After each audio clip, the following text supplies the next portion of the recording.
Shalom, Bapak Ibu Saudara. Kita meneruskan studi kita, kitab Bilangan Kristalisasi.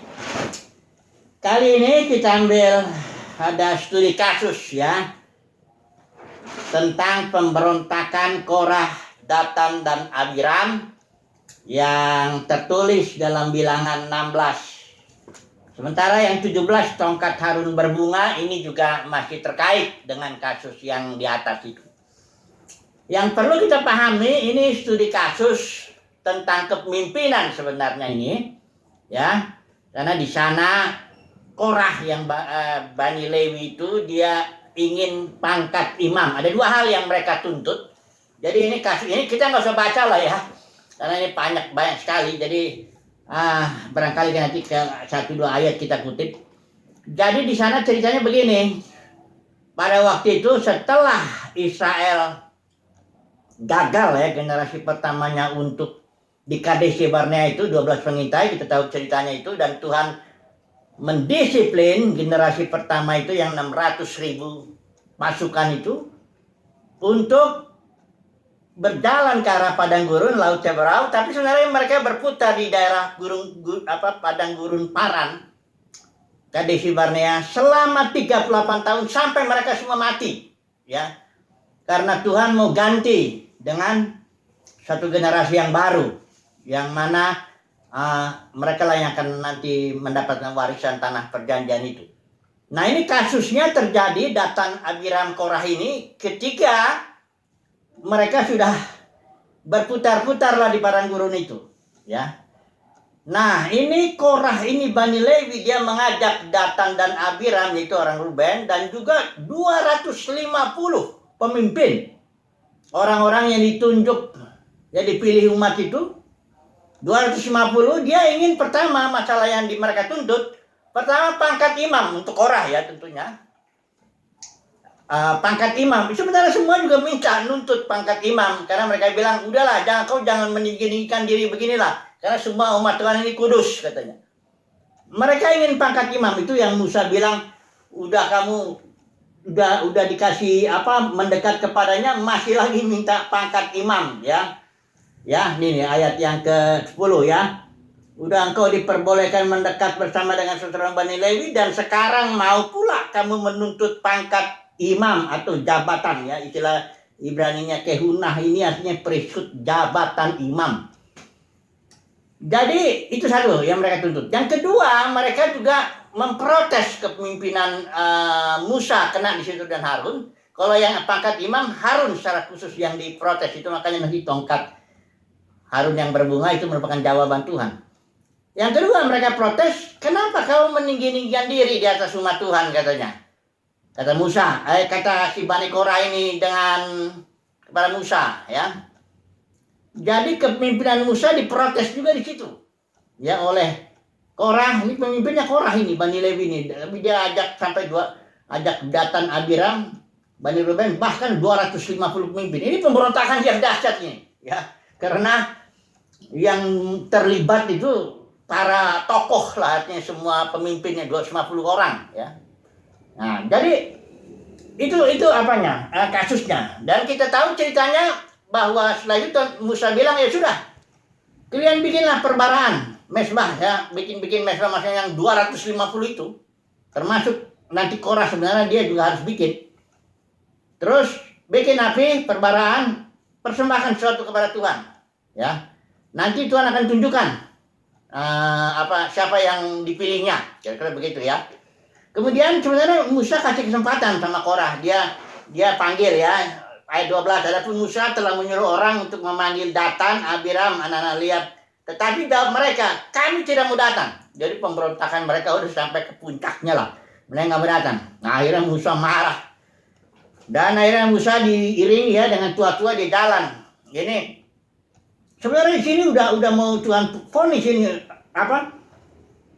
mau dihabiskan langsung di saat itu ya, generasi itu, tapi Musa masih membela ya, jangan, katanya berdoa lagi Musa ya. Udah Tuhan bilang, dipisahkanlah dirimu dari tengah-tengah umat ini supaya kuhancurkan mereka dalam sekejap mata, kata Tuhan. Tapi ini udah 2 kali Musa membela itu generasi itu ya. Kemudian akhirnya Musa datang dengan tua-tua itu. Ini Korah, Datan, Abiram dengan anak-anak seluruhnya ada di kemah itu. Musa bilang, kalau ini orang mati normal, seperti mati semua manusia itu, aku nggak ada Tuhan, kata Musa. Ini luar biasa nih. Tapi kalau ternyata terjadi bumi mengangakkan mulutnya, menelan orang-orang ini, nah itu berarti aku ditusuhan. Kira-kira begitulah. Akhirnya benar. Bumi itu kayak terbelah itu, mereka turun berteriak masuk ke dalam bumi. Orang Israel lari ketakutan melihat ini. Datan, Korah, dan Abiram, istri-istrinya plus semua anak-anak kecil masuk langsung ke dalam bumi itu ya. Nah, kemudian yang 250 bikin perbaraan dia Tuhan tidak berkenan. Jabatan begitu itu imam nggak harus keturunan Harun. Mati mereka langsung 250 orang ya. Kena api Tuhan kayak Nadab dan Abihu itu ya, kena mempersembahkan. Nadab dan Abihu aja keturunan Harun kalau salah mempersembahkan api asing itu mati, apalagi itu orang. Sekalipun dipilih umat tapi mereka bukan imam. Mati 250 ya. Nah, kasusnya begini ceritanya ya. Kemudian umat masih bersungguh-sungguh juga. Akhirnya Harun Tuhan juga mau menghantam ini umat, itulah datang ya. Akhirnya si Harun ini membela dan hanya yang mati 14.700 orang banyaknya dari orang Israel yang bersungguh-sungguh besoknya gara-gara kasus Datan ini. Nah, kemudian itu pasal 17 ini bicara tongkat Harun berbunga. Jadi Tuhan bilang, sudah sekarang kumpulkan semua tongkat dari setiap suku ya. Dari suku Lewi tentu Harun ya, tongkat Harun. Kemudian satu ditaruh di tabut di ruang Maha Kudus, kemudian tongkat Harun berbunga, artinya dia mati tongkat itu dan bangkit, ada bunga, ada buah badam di dalam sini. Nanti kita lihat aplikasinya. Tapi intinya begini, ini studi kasus tentang kepemimpinan. Seringkali orang mencopot para pemimpin denominasi ini, dicopotnya ayat ini bisa nakut-nakutin jemaat ya. Tinggal awas kalau berontak sama pendeta, entah gembala sidang atau apapun ini lihat. Datan, Abiram, Korah, bumi bisa nelan gitu. Ini namanya mencomot ayat di luar konteks dan nakut-nakutin umat. Sama seperti comot perpuluhan tuh, langsung Maleakhi 3:10. Jangan curi. Milik Tuhan gitu. Kasih 10 sama saya, ya, sama-sama denominasi saya lagi dari itu. Padahal yang mencuri itu sebenarnya dia. Karena itu ayat itu tidak boleh dicopot begitu, karena itu konteksnya yang kita mau masuk nih, konteksnya perjanjian lama harus masuk ke perjanjian baru, lihat dulu ya pencurinya siapa sih sebenarnya. Itu yang ngomongnya nggak benar itu, yang ngomong buah sulung, perpuluhan itu pencurinya itu semua itu ya, perampok itu sesuai dengan Yohanes 10 juga dia. Itu bukan gembala yang baik itu pencuri dan perampok itu. Karena dia ingat ya, ini studi kasus Datan, Korah, Abiram dalam konteks perjanjian lama. Ketika dia mau diterapkan ke dalam kepemimpinan konteks perjanjian baru, harus tahu dulu bedanya perjanjian lama, perjanjian baru. Saya udah berulang-ulang bilang gampang kok. Perjanjian lama itu bersifat lahiriah. Ya baik sucinya, ya musuhnya, ya berkatnya, ya semua-semuanya. Gedungnya, jemaatnya juga itu semuanya serba lahiriah. Ini juga jabatannya itu jabatan imam, ya Lewi, ya nanti ini struktural. Itu sangat struktural dan juga keturunan ya. Kalau Harun ya jabatan imam, nanti ada yang bagian Lewi. Lewi juga ada bagiannya. Bani Korah itu khusus untuk kalau kemah sucinya kan maksudnya jangan jasmani. Nah kalau dalam perjanjian baru gereja itu organisme lain dia. Ya, dikatakan kamu semua imam-imam, ya kan? 1 Petrus itu, ya 1 Petrus 2 ayat 9. Tapi kadang-kadang kan itu cuma coba dulu ya. Yang waktu saya ini saya nggak mau lewat 25 menit ya. Jadi saya langsung coba terapkan masuk ini ke kasus perjanjian baru, ya. Yang jelas perjanjian lama itu model kepemimpinannya itu jelas itu organisasi. Ya, dengan segala hierarki, katakanlah begitu ya, hierarki. Ya, Imam Harun, semua Bani Lewi sudah diserahkan kepada para imam ini, mereka menjadi pembantunya. untuk mengerjakan tugas-tugas yang lahiriah di kemah suci. Ya, itu udah jelas, sangat struktural, ya, lahiriah, ya, hierarki, bersifat hierarkis kalau gitu. Ketika dia diterapkan ke dalam perjanjian baru, gereja itu semuanya imamat yang raja nanti imam-imam dan raja-raja. Ya, jadi bagaimana dong caranya menerapkannya? Apa di dalam perjanjian baru tidak ada kepemimpinan? Ada. Jangan salah. Ada memang orang-orang seperti Rasul Nabi Penginjil Pengajar yang hanya yang pertama, mereka itu ditetapkan dalam ini saya masuk aplikasi ya. Mereka ditetapkan untuk memperlengkapi. Perhatikan Efesus pasal 4 itu. Ya, Efesus pasal 4 ayat 11 12, Saudara baca sendiri. Rasul Nabi Penginjil Pengajar itu hanya memperlengkapi umat Tuhan yang adalah raja-raja dan imam-imam, ya, untuk pembangunan tubuh, organisme. Gak ada sama sekali bicara organisasi karena itu sangat dilarang dalam pengajaran Nikolaus. Itu memasukkan sistem pemerintahan manusia, organisasi atau hierarki itu atau otoritas manusia atau pemerintahan manusia ke dalam gereja. Itu yang sangat Tuhan benci itu. Nikolaus. Kalau udah masuk Nikolaus itu Jezebel tentu karena dia motivatornya. Dialah yang ingin merampas otoritas Yesus itu atas gembala atas domba-domba itu. Itu semuanya domba-domba Yesus. Yesus sudah bilang, jangan seorang pun di antara kamu menjadi pemimpin. Aku pemimpinmu. Kalaupun aku berikan nanti Rasul Nabi Pengajar, itu cuma untuk memperlengkapi, bukan untuk mengangkat diri saya pemimpin di sini, saya ini yang berotoritas dan ini perampasan otoritas. Ini Jebel. Ini Jebel dalam perjanjian baru itu ya ini. Ya, laki-laki ya. Kebanyakan soal gembala sidang atau pemimpin Indonesia kan laki-laki. Jangan salah, Jebel itu ya memang dalam sejarah Jebel itu perempuan. Dalam aplikasinya, dalam perjanjian baru, Jebel itu banyak laki-laki. Roh Jebel, roh mau berkuasa, roh Nimrod, roh yang ingin bangun kerajaan sendiri, itu. Ya. Nah, jadi, ketika diterapkan kasus Datan itu yang memberontak kepada Musa dan Harun, yang secara struktural jelas mereka itu sudah melawan. Dan mau menerapkan ke sini, ingat, kita di sini, yang umat Tuhan, semuanya raja-raja dan imam-imam. Tuhan berikan Rasul Nabi Penginjil Pengajar untuk memperlengkapi, bukan menarik murid. Nah ini ya, gereja kan dari jatuh, yang tadinya organisme sudah jadi organisasi juga gereja. Kenapa? Karena Kisah Rasul 20, dari antara para pemimpin itu ada beberapa orang yang dengan ajaran palsu menarik murid-murid kepada dirinya. Ya, makanya disitulah gereja pecah menjadi bahkan sampai sekarang tuh ribuan denominasi, 5.000 itu yang gede-gede, Presbyterian, Baptis, Pentekost. Oh, Pentekost paling banyak pecahannya. Karismatik juga begitu, ya. Jadi gereja sudah jatuh, ya, dari organisasi. Dari organisme menjadi organisasi yang mirip-mirip jadinya dengan perjanjian lama itu. Inilah yang mencopot ayat tanpa melalui konteks. Konteks yang sedang saya bicarakan adalah konteks perjanjian. Kasusnya sudah Datan, Abiram, Korah itu di dalam konteks perjanjian lama harus masuk ke dalam perjanjian baru. Ingat konteksnya, ya. Nah, sekarang saya mau masuk ke satu poin lagi, ya. Yaitu kalau begitu bagaimana dong sekarang ini gereja sudah pecah menjadi ribuan denominasi.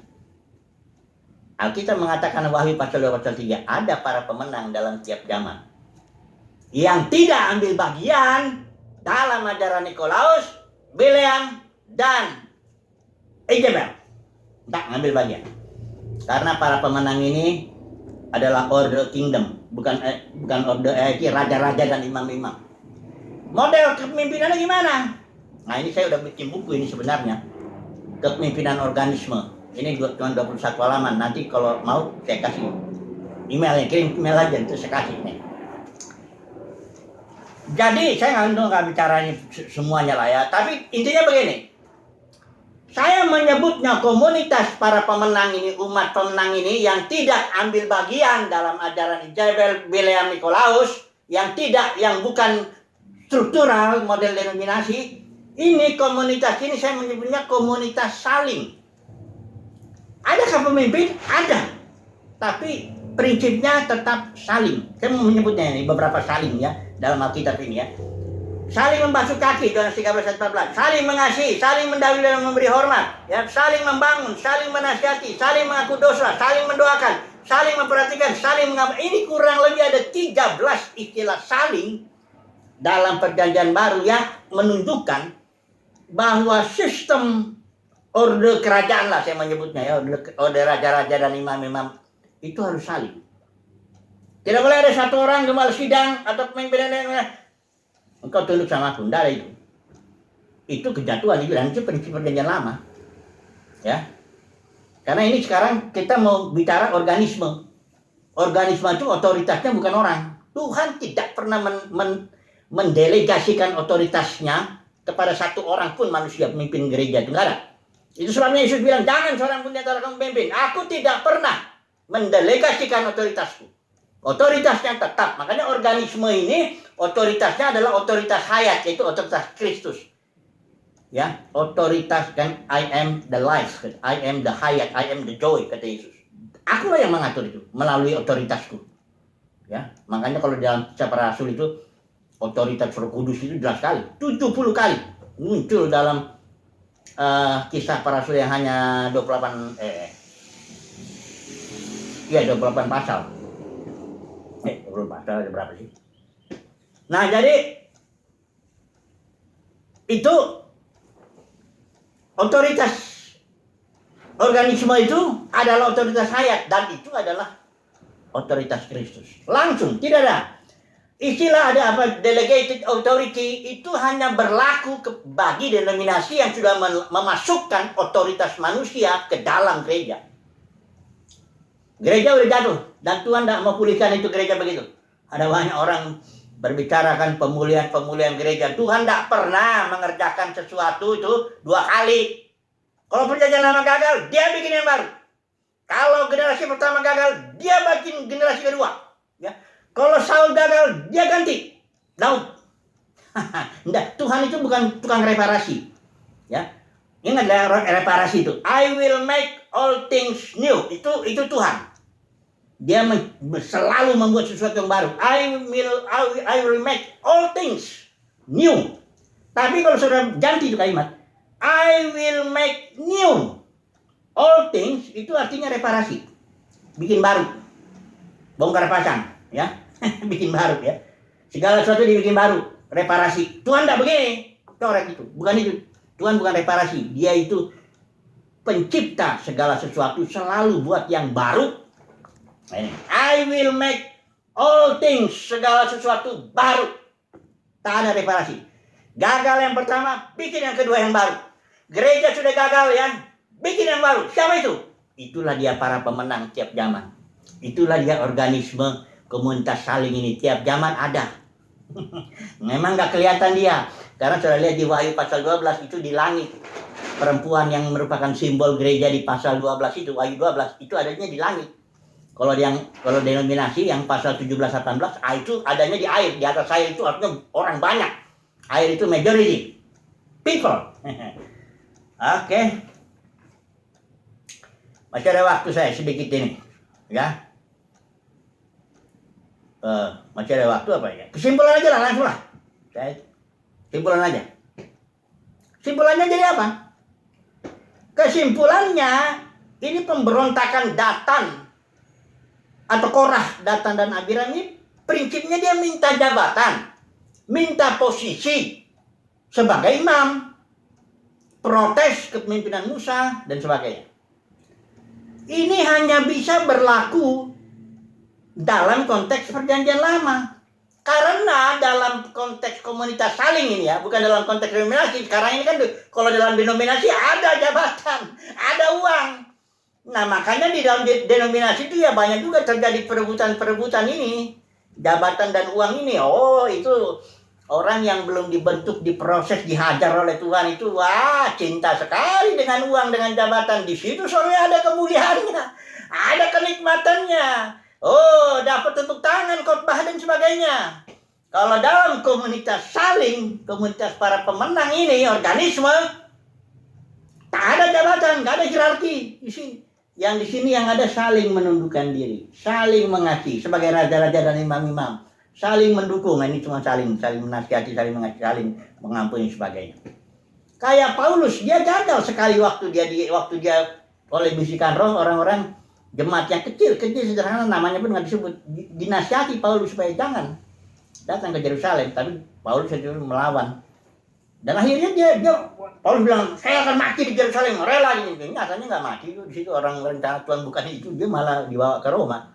Ya, itulah nanti cerita khusus. So, penting kesimpulannya di dalam konteks perjanjian lama itu ada istilah rebut-rebutan jabatan apa semuanya lah. Dalam denominasi ini ada. Ini bukan gereja ya. Denominasi dalam gereja organisme tidak ada jabatan. Tidak ada istilah mau direbutin di situ, tidak ada. Karena di situ komunitasnya saling merendahkan diri, saling mengaku dosa dan sebagainya. Oke, haleluya. Amin.